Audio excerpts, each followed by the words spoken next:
What's going on, hockey players? Coach Joey here, Francis Hockey Development. Today we're going to be talking about a tactic for offensive zone entry with possession. Before we jump into that, I'll put a link right up in the top corner with all of my systems and tactics videos, so that way you can broaden your understanding of D zone, offensive zone, penalty kill, power play, you name it. It's all in there. So go check it out after this video. But jumping into today's topic, we're looking at, again, offensive zone entries with puck possession, exploiting middle ice, and then using our flanks to the left and the right to kick that puck out to, and then drive down the middle. So this tactic is used a ton in NHL, juniors, college, and you're starting to see it more and more in youth as well. So usually we'll see this occur from a D zone transition through the neutral zone into the offensive zone or on a regroup. So we'll just go from a regroup here. And we have our F2 slashing through the middle. D1's going to D2 with the D to D pass. And then F2 has F1 and F3 on the left and the right flanks here outside the dot lanes. So after that transition's occurred, F2 is going to get the puck. As soon as F2 enters the blue line, they'll kick it out to either F1 or F3, depending on what side they kind of bias towards on the entry. In this instance, or this example, F2 is going to kick the puck out to F3 and then continue that drive toward the strong side dot line. And then F1 is going to slowly sneak inside of the dot line, but still staying towards the weak side, but want to place themselves in that quiet area closer to the high slot to be an option for a scoring chance. Then when all is said and done, that puck's been kicked out, F2 drives, we should have something similar to this. Not always going to be like this, but something similar.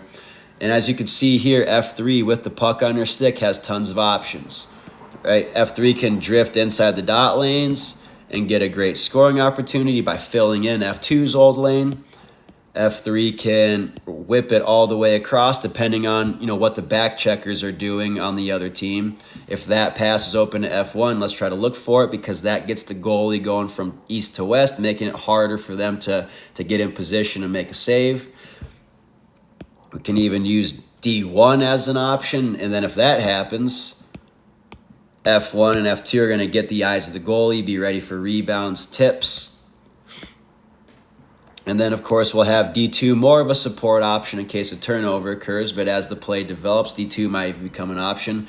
And then one last thing that I forgot to touch upon, when F2 does this drive, if they are able to get behind the defenseman into open ice, we can even hit them with a pass to create a 2-on-1 down low, and then create some type of attacking routes to generate a scoring opportunity in tight to the net. So we have tons of options, tons of variety on this entry by driving down the middle ice and kicking it out to either side and then attacking from there. So let's look at some examples. So we're going to have one from Vancouver here. So Elias Pettersson going to get this puck. Again, he's slashing into the middle ice and without any pressure. D hits him with this pass. He enters. He's going to kick it out to JT Miller right here.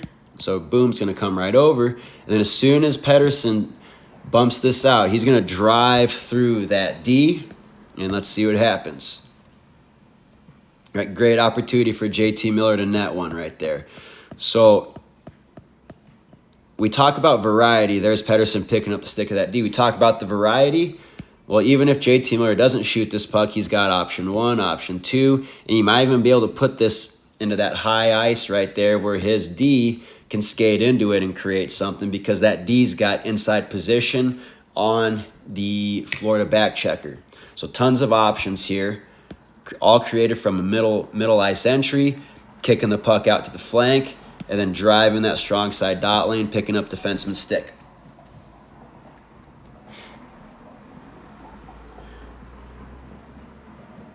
I mean, I think we all knew JT Miller was going to shoot that anyway, so great goal. Here we're going to see Nathan MacKinnon right here. He's going to end up kicking this out to Landeskog, who's going to score the goal. So there's the kick out. And again, watch his route. McKinnon's going to continue to slash through. And I did miss a point. One thing that's so dangerous about this entry, when we do have full possession and we don't have to dump it in, both of these defensemen have to respect Nathan MacKinnon, his skill and his speed, because if they don't, he'll split them and most likely score one-on-one with the goalie. Okay? So he kicks it out. He's going to continue his drive, and that allows Landeskog to fill in that middle lane and create a great scoring opportunity to take advantage of. A little bit of a deflection, but it starts from doing the right things and earning your own luck. And there's MacKinnon again, continuing his drive, pulling that defenseman with him, and that clears the lane for Landeskog to get a great shot off. Then here's an example of my Pee Wee team. Again, for any coach watching this, you could teach this at any age. The key factors is first building those positive, zone entry habits, building the skills necessary, and then creating that understanding of, when and how, to recognize this opportunity and how to execute when that opportunity arises. But it can be taught, as you'll see here.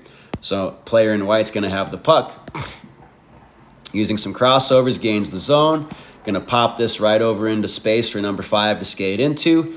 And then what I love here is he drives to this strong side dot lane and picks up the stick of this D-man, which we'll see right now. Drives that lane, picks up the stick, and because of that, it pulls over this weak side D, and now we have our F3 nice and high into open space. Hit him with a play, and we generate a scoring opportunity. So it can be done. So that's it for today's video. I hope you learned something new, and we'll see you for the next one.